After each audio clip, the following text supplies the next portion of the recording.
All right, Shalom. First and foremost, I want to give all praises, honor, and glory unto Yahweh, Bahashem, Yahweh Shai, Bahashem Rakakudash, Brakatham, double honors to the apostles and the elders of Great Millstone that rule well, and a salute and a Shalom to all the Akim that are out here laboring, pushing this truth in all sincerity and in truth. Okay, we're going to get some understanding on Ezekiel 9 and 4. Okay, and Revelation 13 and 16. All right, because IUIC, they love to go to Ezekiel 9 and 4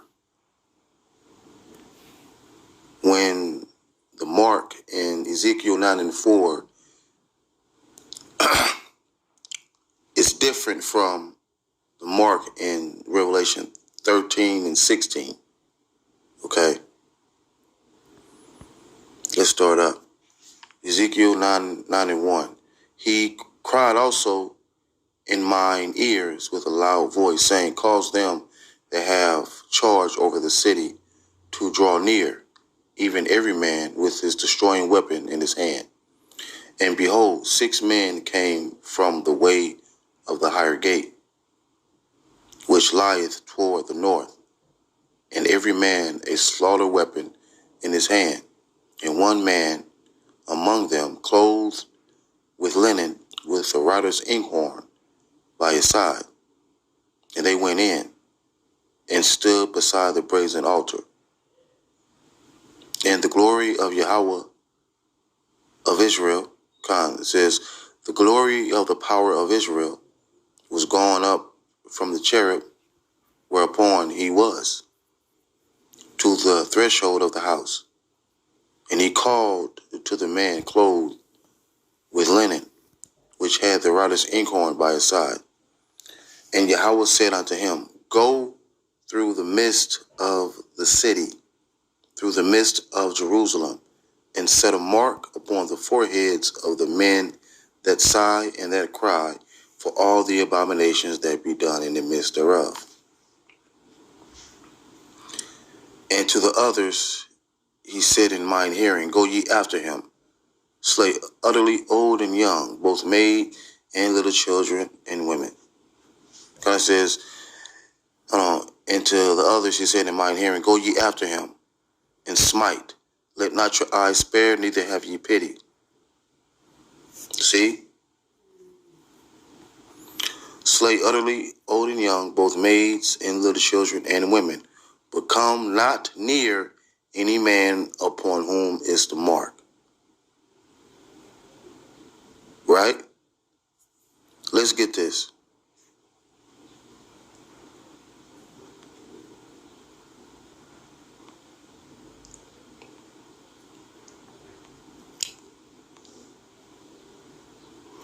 Now, the word is thawah for mark in Ezekiel 9 and 4.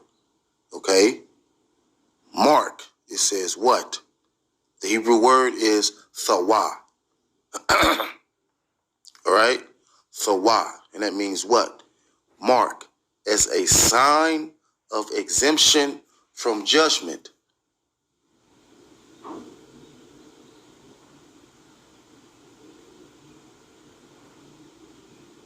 Exemption from judgment. Thawah. Now, let's go. Let's get this first. Proverbs 4 and 7. Wisdom is the principal thing, therefore get wisdom, and with all thy getting, get understanding. Get understanding, right? Revelation 13 and 16, it says, and he causeth all, both small and great, rich and poor, free and bond, to receive a mark in their right hand or in their foreheads, and that no man might buy or sell, save he that had the mark, or the name of the beast, or the number of his name, right? Now, let's get the word for the Greek word for mark in here. 13, it's like Revelation 13 and 16. But what do this say? Charagma. All right? Charagma. What is a charagma? A stamp and printed mark, right? Thing carved, sculptured, graven. What's that? The grain of rice. Okay? The MOTB.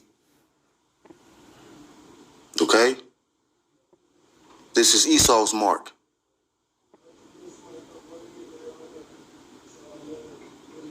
All right, man? So Revelation 13 and 16, that's Esau's mark. Esau's mark is a physical mark.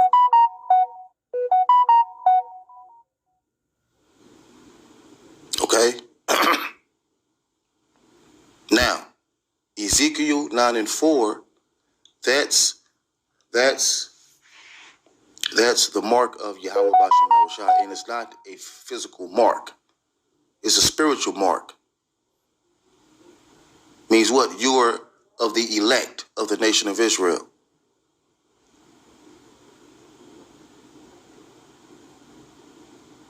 Okay?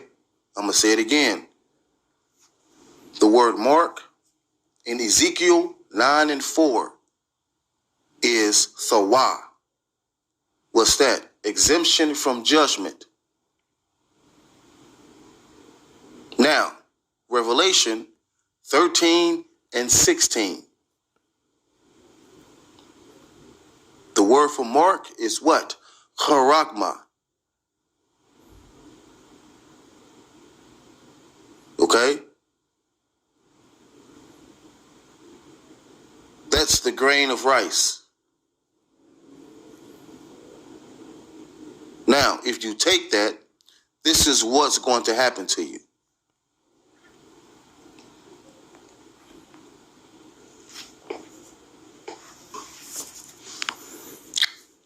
It says, and the third angel followed them, saying with a loud voice, if any man worship the beast and his image and receive his mark in his forehead or in his hand, right?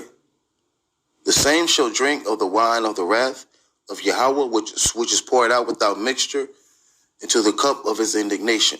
And he shall be tormented with fire and brimstone in the presence of the holy angels and in the presence of the Lamb, right? Now, let's get the word for mark. Once again, it's charagma.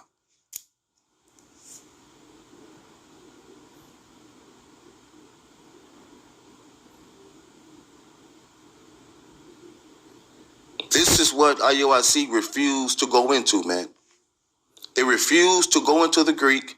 They refused to go into the Hebrew to get the proper understanding of the scriptures.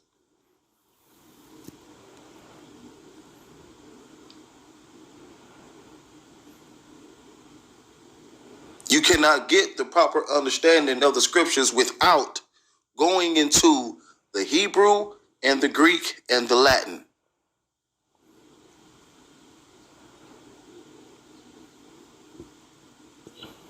IUIC, you have to get the proper understanding of Ezekiel 9 and 4 and Revelation 13 and 16, man.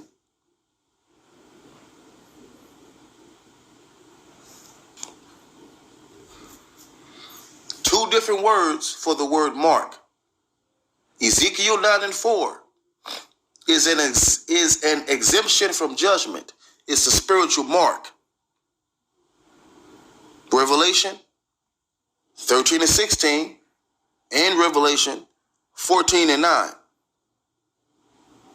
The word for mark in those in Revelation 13 and 16 and Revelation 14 and 9 is charagma.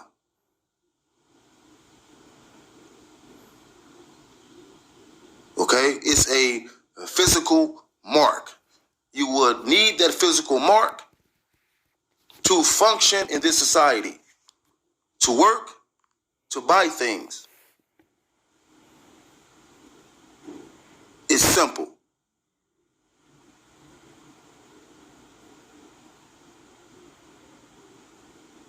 And the smoke of their torment ascendeth up forever and ever.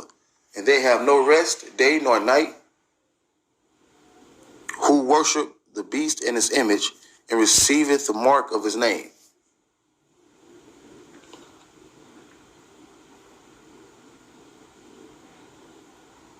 Jake, we kept telling you to stop following IUIC. Stop listening to IUIC, man. They don't know shit. They are the blind leaders of the blind.